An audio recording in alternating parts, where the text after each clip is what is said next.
Hai guys, kita ketemu lagi. Gimana kabar teman-teman aku semuanya? Semua sehat ya? Dan buat teman-teman yang menjalankan ibadah puasa Ramadan, aku ucapin selamat menjalankan ibadah puasa Ramadan. Semoga puasanya lancar dan sehat selalu. Oh ya, ini langsung aja to poin sesuai judul ya. Buat mbak-mbak yang masih di PT, yang mau bekerja ke luar negeri, ini aku ingetin supaya teman-teman semuanya itu siapkan mental ya. Mental itu nomor satu ya, jadi kalian harus siap ini, harus siap segalanya, tapi untuk mental itu harus nomor satu ya, karena terutama ini yang ada di Hong Kong ya, yang bekerja di Hong Kong ya, suasana di Hong Kong sedang tidak baik-baik saja. Jadi mohon buat teman-teman aku semuanya fokus, siapkan mental ya, mumpung masih di PT ya. Siapkan mental banget pokoknya, ini penting banget ya. Karena ya, yang bekerja di Hong Kong banyak yang di interminate ya. Dan di sini yang di interminate bukan yang baru-baru saja. Terus yang kemarin-kemarin kan baru seminggu, 2 minggu, 1 bulan, 2 bulan di interminate. Karena apa? Karena memang nggak bisa kerja, alasan majikan ya, karena kurang ini, kurang itu ya, banyak. Tapi kali ini teman kita yang udah bekerja di Hong Kong 13 tahun 13 tahun guys, bukan 13 hari dan bukan 13 bulan ya, tapi 13 tahun di interminate dengan alasannya tuh kayak, mungkin kalian akan kaget alasannya, dan alasannya tuh kayak nggak masuk akal gitu ya. Dengan alasan nggak bisa kerja guys, bayangkan bekerja 13 tahun loh masih dikatain nggak bisa kerja, itu kan nggak masuk akal gitu loh ya. Itu menurut aku hanya akal-akalan majikan ya gitu ya. Mungkin dengan alasan hal lain, mungkin majikan punya alasan sendiri ya gitu ya. Terus gimana sama teman-teman yang masih ada di PT? Tuh, kalau mendengar teman-teman kita yang ada di sini seperti itu ya, bayangkan itu. Udah kerja susah-susah 13 tahun masih dikatain gak bisa kerja. Tuh, kan eman-eman ya, sayang udah capek-capek di PT, lama-lama di PT, tapi belum siap mental. Di sini dikatain sedikit menangis, dimarahin sedikit nelongso, terus kurang makan menangis, pokoknya apa ya, intinya yang majikan nggak suka itu, terus sedikit-sedikit nangis. Jangan. Di sini kenapa aku bilang harus siap mental? Karena di sini buat anak yang baru kalau nggak siap mental, pasti akan ya nangis, kayak gitulah ya. Nelongso banget ternyata bekerja di luar negeri seperti ini, makannya kurang, istirahat kurang. Memang kerja di Hong Kong seperti itu ya, walaupun nggak semuanya, tapi kebanyakan itu seperti itu guys ya. Saya, ini pengalaman saya pribadi, saya sharekan ya. Saya baru-baru anyaran, baru masuk kerja itu, memang majikanku sih nggak cerewet, memang nggak cerewet, tapi soal makanan pelitnya minta ampun ya. Makan dijatah, cuman roti 1 lembar setiap pagi. Itu pun alhamdulillah aku udah bersyukur guys, karena dikasih sarapan. Ada yang nggak dikasih sarapan guys. Apa kalian sudah siap yang ada di PT? Ya kita tuh mikirnya yang seperti itu, kita jagani yang seperti itu. Toh walaupun nanti kita bekerja di sini dapat majikan yang baik, alhamdulillah itu berkat kerja keras kalian yang ada di PT.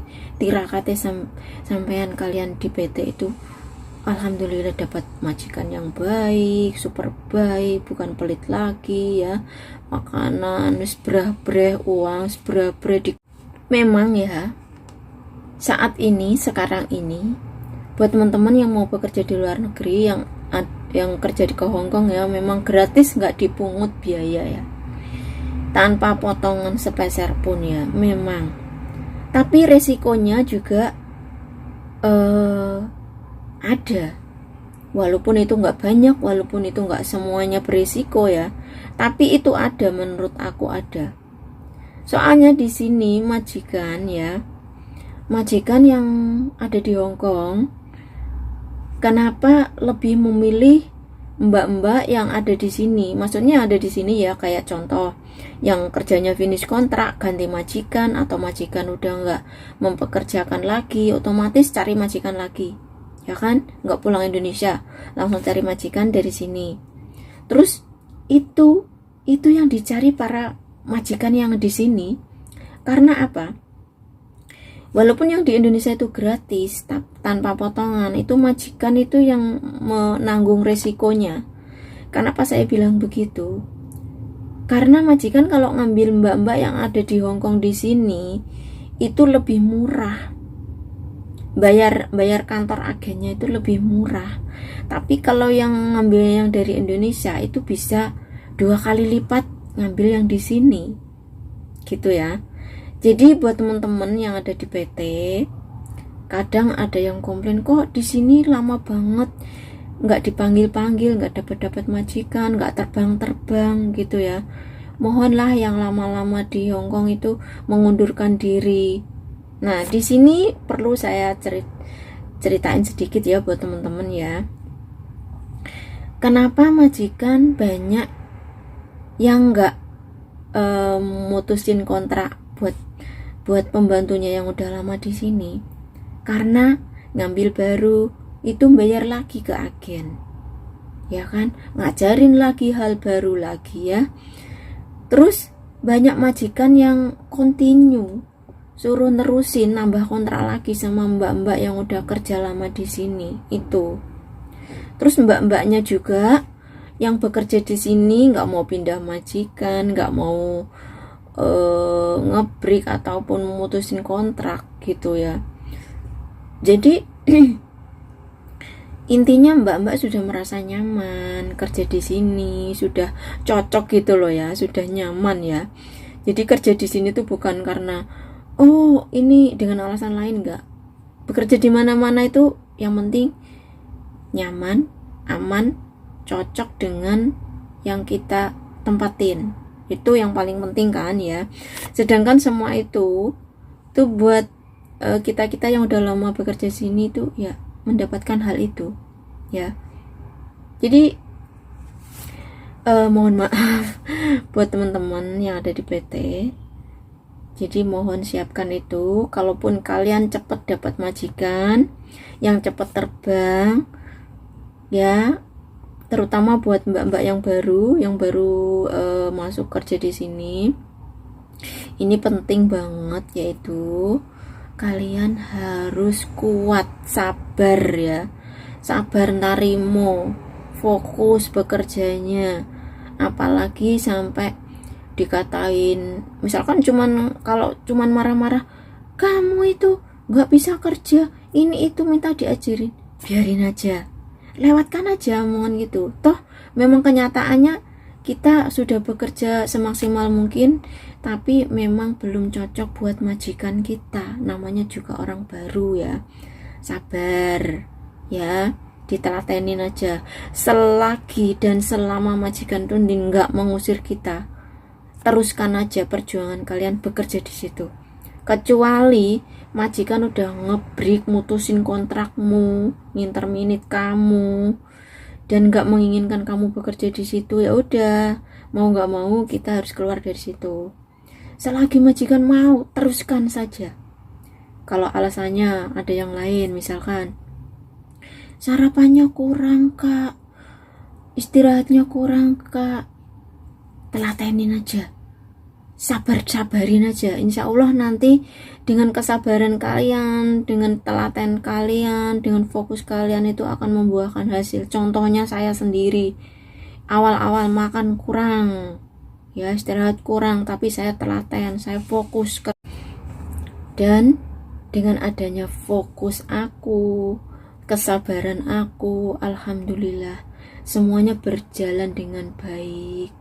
Ya akhirnya cocok dengan majikan. Majikan juga cocok, walaupun gak sebaik 100% yang kita inginkan, enggak. Jangan berharap kalau bekerja ke luar negeri itu majikan akan cocok 100%. Jangan terlalu berharap itu ya. Karena itu 1% ya. Dari 100% itu cuman 1%-nya aja majikan itu yang cocok 100% dengan keinginan kita ya. Ya, yang penting kita itu digaji full, digaji rutin setiap bulan, dikasih makan walaupun makan itu kurang menurut kita ya. Terus istirahat kita kurang, tapi kita telaten aja, sabar aja gitu loh. Toh nanti juga kita akan ngunduh menuainya semuanya itu. Karena aku merasakan sendiri di sini ya. Dari awal itu seperti apa ceritanya itu, aduh. Kalau majikan aku awal-awal ngasih makan aku itu mohon maaf, kayak ngasih makan hewan itu loh, seperti ngasih makan hewan itu loh. Nasi ditaruh mangkok terus dikasih lauk, itu pun nasinya kalau banyak guys cuman 2 sendok. Bayangkan tuh, pasti nggak kenyang dong, nggak nyantol belas di perut itu. Jangankan kok kenyang, separuh kenyang pun kayaknya nggak ada ya menurut aku ya. Tapi aku tuh bersabar, aku telatenin, walaupun itu batin itu menjerit menangis, walaupun aduh ya Allah dibetah-betahin, tapi semua itu nggak pernah aku ceritain ke keluarga aku yang ada di Indonesia. Cukup aku yang merasakan perihnya dan rasa yang amburadul seperti itu, cukup aku rasakan sendiri aja ya. Nggak perlu keluarga aku ikut merasakan ataupun mendengar keluh kesah aku yang ada di sini ya. Jadi buat teman-teman yang ada di PT tetap semangat. Buat mbak-mbak yang udah bekerja di sini, tolonglah dengan banyaknya kasus, terutama masalah keuangan, masalah percintaan seperti itu ya. Jangan sampai kita ketipu tentang keuangan, tentang percintaan ya. Banyak yang ditipu dengan uang, banyak yang ketipu dengan cinta sosmed itu jangan dipercaya guys, jangan dipercaya 100%, 50% pun jangan. Ingat itu hanya di sosmed semuanya bisa hilang. Orang yang di kisah nyata, yang di nyata-nyata aja bisa kita ketipu, apalagi cuman ada di sosmed. Ya hati-hati, terutama yang ada di sosmed itu banyak emak-emak yang ketipu ya. Jadi buat teman-teman aku himbauan, hati-hati, bekerja fokus apa tujuan kita ya. Semoga sukses. Salam anak rantau dari Hongkong. Salam sukses selalu.